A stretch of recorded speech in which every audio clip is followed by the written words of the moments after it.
Welcome back to National Report. This might be unsettling news to some. New facial recognition technologies reportedly have the ability to predict an individual's political affiliation from simply analyzing images of their expressionless faces. This according to a new study. The research study published in the journal American Psychologist reveals that an AI algorithm can accurately infer a person's political beliefs. But researchers say this raises significant privacy concerns.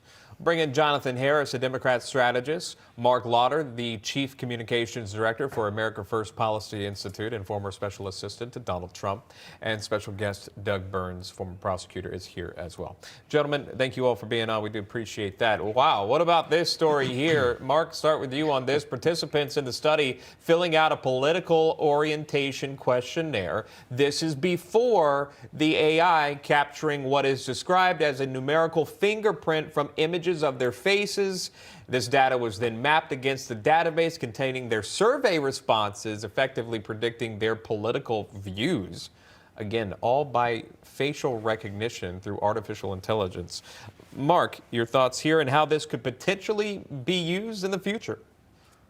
Well, I'm not really worried about it from a campaign perspective. I mean, both parties, for the longest period of time, we bought magazine subscription lists. We then started looking at people's social media to try to identify where they might fall on the political spectrum. This will be another tool. I'm more concerned if it's used to decide whether you get a job or if you get a loan approved or something along those lines. But from a political standpoint, we don't need AI. I mean, if you're happy, proud to be an American, you're probably conservative. If you're triggered by pronouns and unhappy, you're most likely to be a Democrat. Okay, Marc offering his own don't need AI for his conclusions here. But Jonathan, I do wonder if artificial intelligence could evolve to the point of people having completely different news feeds where you're targeted for certain political articles based on maybe the things that you like. I think this is probably already happening, as we know. Yeah. But talk to me, Jonathan, not your typical political panel, but weigh in about maybe your concerns about AI, the future of it. Well, you know, I think you might be onto something because what my co-panelist was saying was, I think, is based on kind of his own universe. Because I think if you're very happy and aware and coherent, you're probably a Democrat. You're like, oh, wow, you know, we don't have to struggle with, you know, going to the store and not finding toilet paper and worrying about a health issue that's killing people every single day. All of a sudden, we can go to concerts and restaurants and places like that again. And you're probably a lot happier now. So you're probably a Democrat.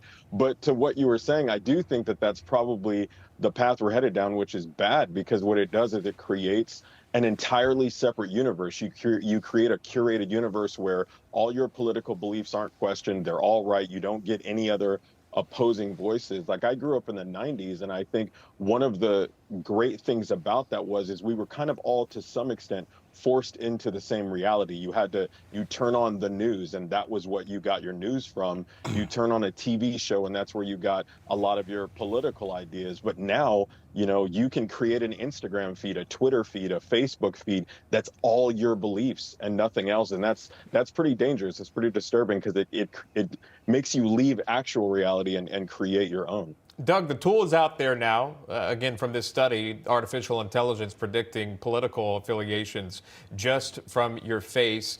Now it goes to the question of who uses this tool. How could it be used? Does it stop at politics? Well, it's very Big Brother, very 1984. We're watching your face and we're determining what political party you are. But yeah, you ask a very good question. I mean, legally, what usages can be done with it and so on. I disagree with my co-panelist to one extent. I'm very happy. What's my political party?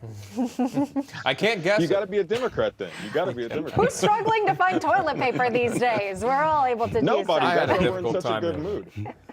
They put the glass cases on it. That's when I have trouble. I can't get through the. I got to call the guy over. I also wonder if, you know, the protesters who are out there, they're wearing masks all the time. Can't see their face. Maybe they can't be read by AI. Gentlemen, always a pleasure. I know this one was a little different political panel. Marc and Doug and Jonathan, appreciate it. We'll have to have you back. Always a good time. Sure thing. Thank you.